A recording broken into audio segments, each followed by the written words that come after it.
धाकड़ खबर, बेखौफ सुबह बेबाक अंदाज।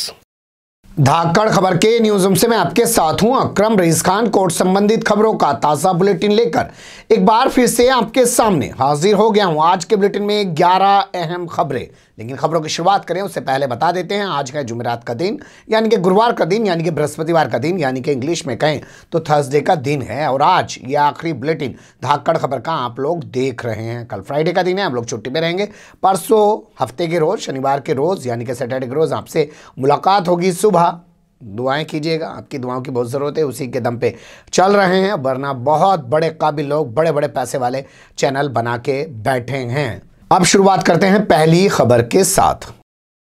तो पहली खबर काफ़ी महत्वपूर्ण है, इस पर आपको नज़र डालनी चाहिए। खराब रिकॉर्ड वाले अधिकारियों को, कर्मचारियों को जबरन रिटायर कर उनके घर भेज देना कुछ भी गलत नहीं है, ये कहा है कैट ने। कैट यानी कि सेंट्रल एडमिनिस्ट्रेटिव ट्रिब्यूनल ने ये कहा है और कहा है कि सरकार का ऐसा कदम उठाना अच्छा है। और जो लोग भ्रष्टाचार में डूबे हैं, जो लोग जिनके कैरेक्टर ठीक नहीं है, चरित्र ठीक नहीं है, ऐसे लोगों को वक्त से पहले उनके घर भेज देना अच्छा ही है। ये कहते हुए कैट ने उस पिटीशन को खारिज कर दिया जो एक पूर्व इनकम टैक्स कमिश्नर, कोई छोटा मोटा अफसर नहीं, पूर्व इनकम टैक्स कमिश्नर जो है की ओर से दाखिल की गई थी, जिनका नाम है प्रमोद कुमार बजाज।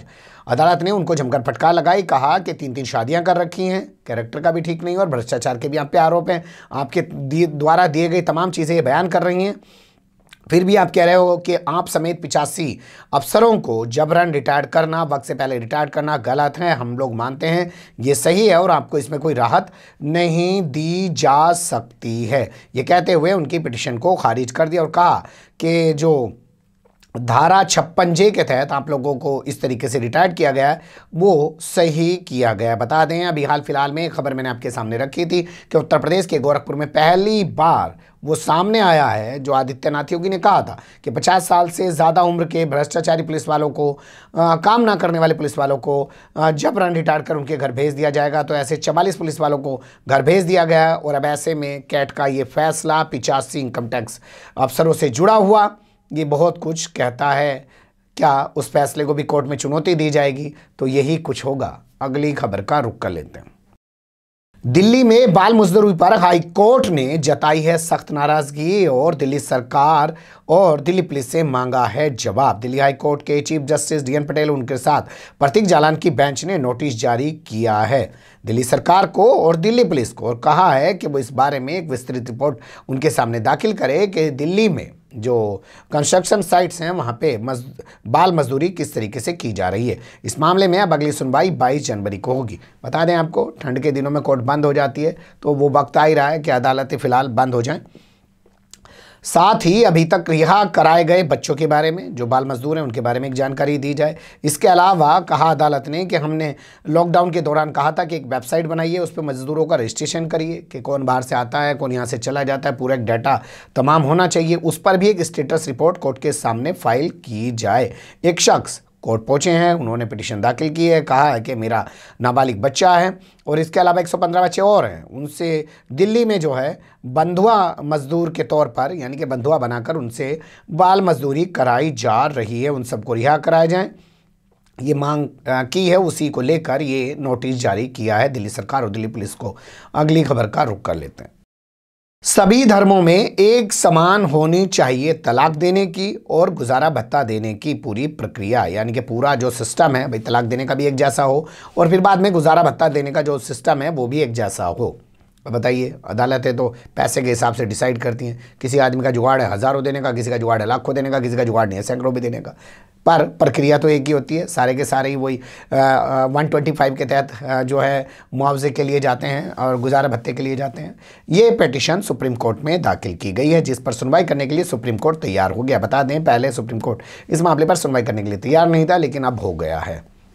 भाजपा नेता हैं वो और पेशे से एडवोकेट है। नाम है उनका अश्विनी कुमार उपाध्याय। काम उन्हें कुछ नहीं है विवादित मुद्दों को उठाकर सुप्रीम कोर्ट में ले जाना। हाल फिलहाल में अभी लेके गए थे वो एक मुद्दा, उन्होंने कहा साहब परिवार नियोजन यानी कि जनसंख्या निरोधक कानून जो है, रोकथाम कानून जो है वो बनना चाहिए, अंकुश लगना चाहिए।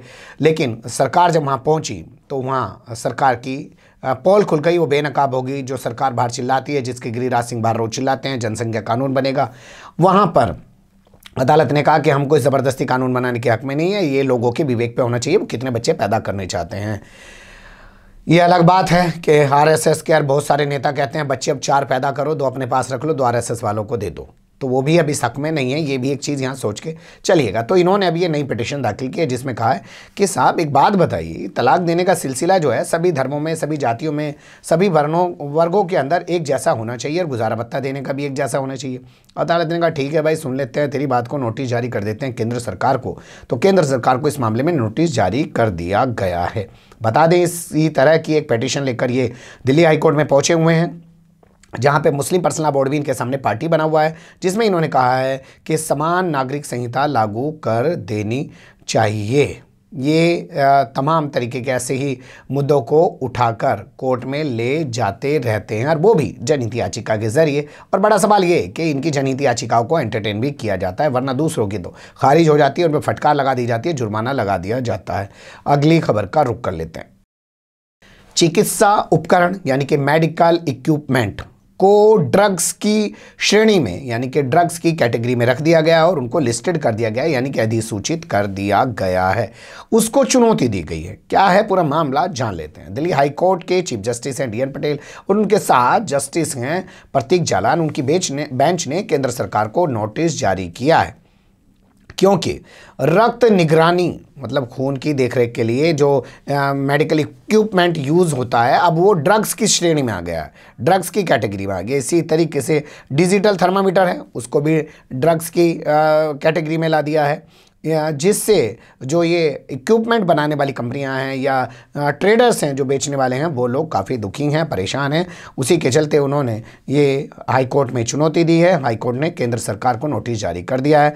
Surgical manufacturers and traders association की ओर से ये पिटीशन दाखिल की गई है। अगली खबर का रुख कर लेते हैं। हाथरस मामला याद है कि भूल गए, भूल भी सकते हैं, क्योंकि सुशांत सिंह राजपूत थोड़ी है कि मीडिया याद दिलाता रहेगा। इस मामले में जब पिछली सुनवाई 25 नवंबर को हुई थी तो CBI ने बड़े दावे से कहा था साहब 10 दिसंबर तक हम रिपोर्ट दाखिल कर देंगे, जो आप कह रहे हो ना वही रिपोर्ट दाखिल कर देंगे, बस 10 दिसंबर तक का समय दे दो। अदालत ने कहा अच्छा भाई ठीक है, हम 16 दिसंबर की तारीख लगा दे रहे तब दाखिल कर दो। अब कल 16 दिसंबर था तो 16 दिसंबर को सुनवाई हुई तो CBI जाके कहने ना जी अभी ना हुआ हमारे पे कुछ भी, अभी हमें थोड़ा सा टाइम और दे दो।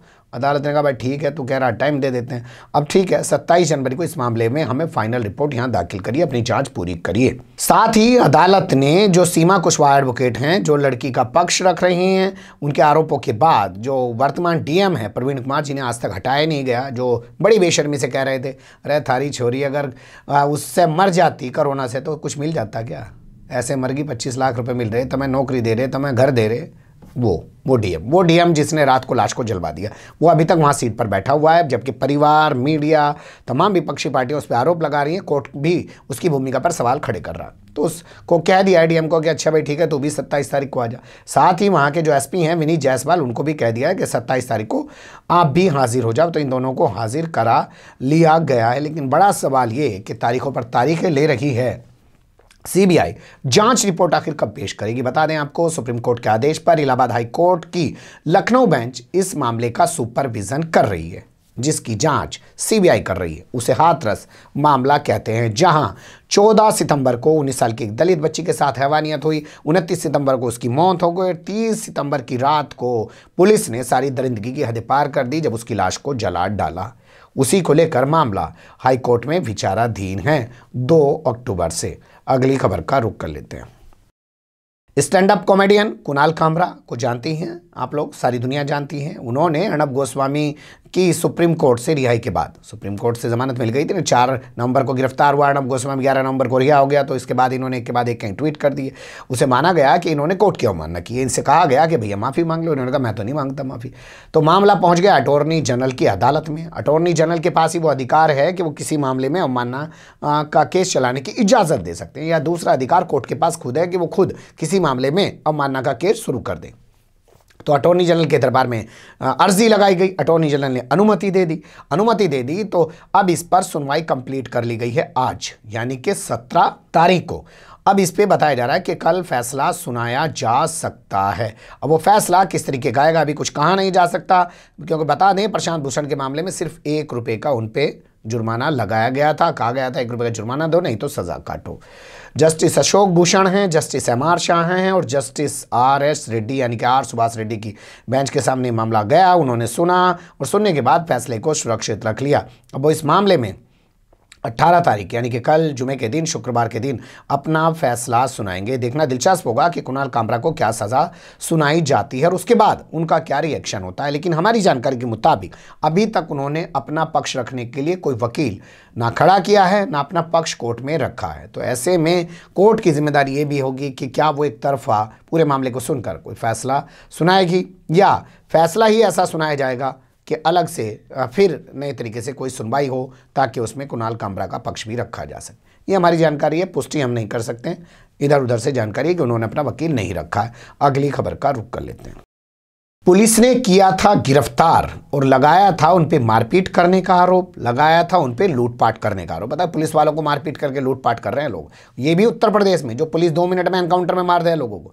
बड़ी अच्छी बात यह है कि जिन पे आरोप लगा ना वो मुसलमान नहीं है। अगर उनके नाम में अली खान या मोहम्मद होता तो अब तक पुलिस ना 5-6 में से 1-2 को तो एनकाउंटर में मार देती, और वैसे 2-4 को एनकाउंटर में ऐसा कर देती कि जीवन भर चलने लायक नहीं रहते। घुटने में गोली मारती है पुलिस सीधा कि जीवन भर चलने लायक नहीं रहे।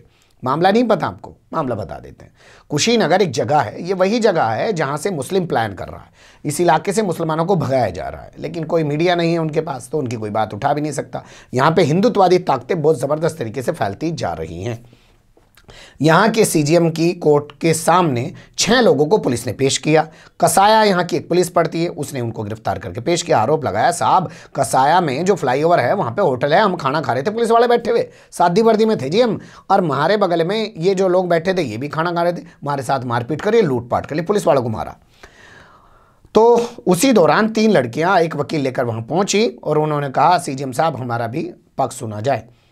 सुना गया उनका पक्ष, पूछा हाँ बताओ बेटा, कहा कि ये हमारे भाई हैं, चाचा हैं, ताऊ हैं, रिश्तेदार हैं, ये 6 के 6 लोग जो हैं, और हम इनके परिवार की बच्चियां हैं, और यहीं बगल का ज़िला है देवरिया, वहाँ की हम रहने वाली हैं, और आजकल हम मुंबई में रहती हैं। मुंबई से जब हम लोग यहाँ आए तो हमने अपने इन रिश्तेदारों से, भाई भैया से कहा कि हमें कुशीनगर घुमाओ। कुशीनगर घुमाने के बाद जब ये हमें होटल लेके आए और हम लोग खाना खा रहे थे तो हमें नहीं पता था ये बगल में बैठे हुए जो लोग हैं पुलिस वाले, ये हमें नाचने वाली कह रहे थे, ऑर्केस्ट्रा वाली कह रहे थे, ऐसी टिक्का टिप्पणी हम पे कर रहे थे। तो हमारे परिवार के लोगों ने जब विरोध किया तो पुलिस ने हमें ही मारा पीटा और हमारे परिवार के लोगों पर मुकदमा भी लिख दिया, हमारे साथ बदतमीजी की, छेड़छाड़ की।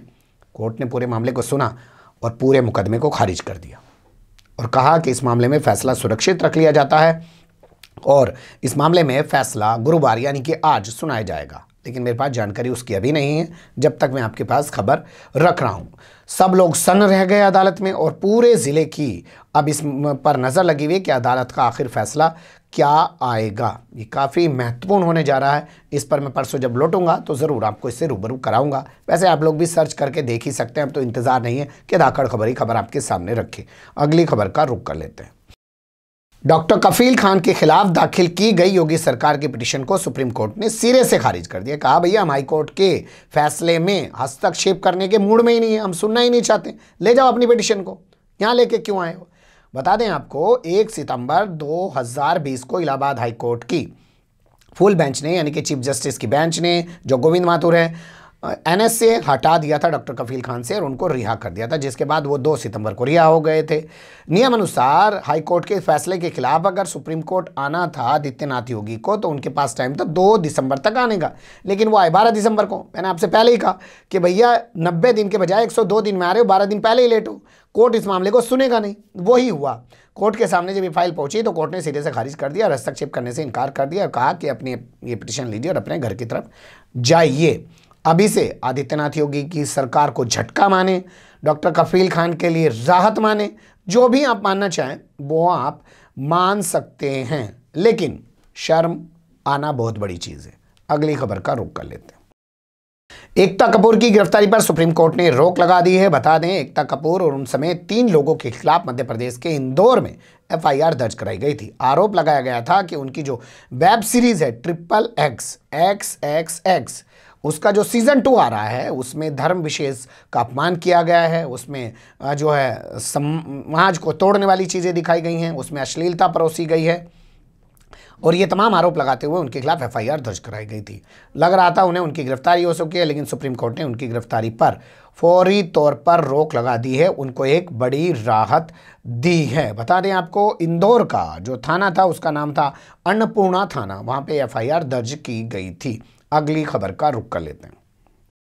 अब ये खबर किसान आंदोलन से जुड़ी हुई है। हालांकि आज सुप्रीम कोर्ट में किसान आंदोलन को लेकर सुनवाई नहीं हुई है। जब मैं रिकॉर्डिंग कर रहा हूं उस वक्त तक मेरे पास जो जानकारी है उसी के हिसाब से मैं खबर रख रहा हूं। हो सकता है आपके पास खबर 8 साढ़े 8 बजे तक पहुंचे तो उस वक्त तक कुछ चीज़ें बदल गई हों, लेकिन इस मामले में जो अभी तक की जानकारी है वो यही कि कोर्ट ने कहा कि प्रदर्शन करने पर रोक नहीं लगा सकते हैं, लेकिन प्रदर्शनकारियों को भी रास्ता बंद नहीं करना चाहिए, क्योंकि जहाँ प्रदर्शन करना उनका संवैधानिक अधिकार है, वहीं रास्ते से गुजरने वाले लोगों का भी संवैधानिक अधिकार है कि वो बेरोक टोक रास्ते से गुजरें और उनको दुश्वारी का सामना ना करना पड़े। आज हुई सुनवाई में सुप्रीम कोर्ट ने पहले ही साफ कर दिया कि आज वो किसान आंदोलन को लेकर सुनवाई नहीं करने जा रहा है। वो तो कृषि कानूनों को लेकर दाखिल की गई जितनी भी अर्जियां, पिटीशंस, याचिकाएं हैं उन पर सुनवाई कर रहा है। अब उसमें क्या हुआ इस वक्त तक पता नहीं है, इसलिए हम भी आपको नहीं बता पा रहे हैं, लेकिन ये बहुत बड़ी टिप्पणी है कि अदालत का कहना है कि हम प्रदर्शन करने से नहीं रोक सकते हैं। बता दें आपको, शाहीन बाग वाले 150 गज में बैठे थे,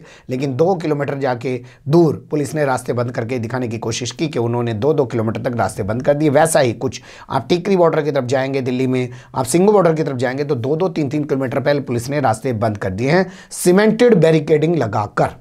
ये उनको बदनाम करने के लिए होता है कि लोग परेशान हो, उनके खिलाफ गुस्सा भड़के और फिर जाके वो कुछ कर दें। अगली खबर का रुख कर लेते हैं। ये आज के बुलेटिन की आखिरी खबर है, काफ़ी महत्वपूर्ण खबर है, दिल्ली हाई कोर्ट से आ रही है। इसमें आपको ध्यान ज़रूर देना चाहिए क्योंकि आजकल एक चलन बन गया है। साहब शादी का झांसा देकर पिछले 3 साल से कर रहा था बलात्कार, शादी का झांसा देकर इतनी बार कर रहा था बलात्कार, शादी का झांसा देकर बलात्कार कर रहा था, 2 बार गर्भपात करा चुका था। ऐसे तमाम आरोप लगाते हुए रोज़ाना एफआईआर दर्ज की जाती है महिलाओं की, लड़कियों की तरफ से। लेकिन दिल्ली हाई कोर्ट के जस्टिस जिनका नाम है विभू बाकरू, उन्होंने बहुत गजब की लाइन कही है। उन्होंने कहा, शादी का झांसा देकर बनाया गया हर संबंध बलात्कार नहीं हो सकता। अगर शादी का झांसा देकर सिर्फ एक बार ऐसा किया गया हो कि मैं शादी कर लूँगा तुम्हारे से, और फिर लड़की के इनकार के बाद भी उसके साथ ये किया गया, लड़की ने भी ये सोच के तैयार हो गई हो कि चलो ये तो शादी कर लेगा, कोई दिक्कत नहीं है, और बाद में वो आदमी शादी से मुकर जाए, तो वहाँ तो हम मान सकते हैं कि बलात्कार हुआ, वहाँ तो हम मान सकते हैं कि दुष्कर्म हुआ, वहाँ तो आप आईपीसी 375 के तहत एफआईआर दर्ज करा सकते हैं। लेकिन आप ये कहें कि लंबे समय तक आप उसके साथ संबंध में थी और वो आपको शादी का झांसा देकर ये सब करते आ रहा था, तो कहीं ना कहीं ये बात दिखाता है कि आपकी भी रजामंदी थी, ज़बरदस्ती कुछ नहीं हो रहा था, और ऐसे मामलों को दुष्कर्म नहीं माना जा सकता है। ये बहुत बड़ी टिप्पणी है अदालत की। किस मामले में अदालत ने टिप्पणी दी है वो जान लीजिए। एक ऐसे ही मामले में निचली अदालत यानी कि जिला अदालत से एक शख्स जो है बरी हो गया था, उसके बाद इस लड़की ने हाईकोर्ट में निचली अदालत के फैसले को चुनौती दी, लेकिन हाईकोर्ट ने भी अब उसी तरीके का फैसला सुनाया है उस लड़के के हक में, इस लड़की के खिलाफ। ये चीज़ तो स्पष्ट है भैया, लंबे समय तक जो चीज़ की जा रही है उसे तो आप ज़बरदस्ती कह नहीं सकते। बने रहिएगा धाकड़ खबर के साथ। फिलहाल कमेंट्स के रूप में आप लोग अपनी राय दे सकते हैं, खबर को लाइक कर सकते हैं, चैनल को सब्सक्राइब कर सकते हैं, ज़्यादा से ज़्यादा हमारी खबरों को शेयर कर सकते हैं। फिर ऐसे ही किसी सुलगते हुए या उलझते मुद्दे लेकर मैं आपके सामने हूँगा हाजिर। फिलहाल अभी मुझे दें इजाज़त।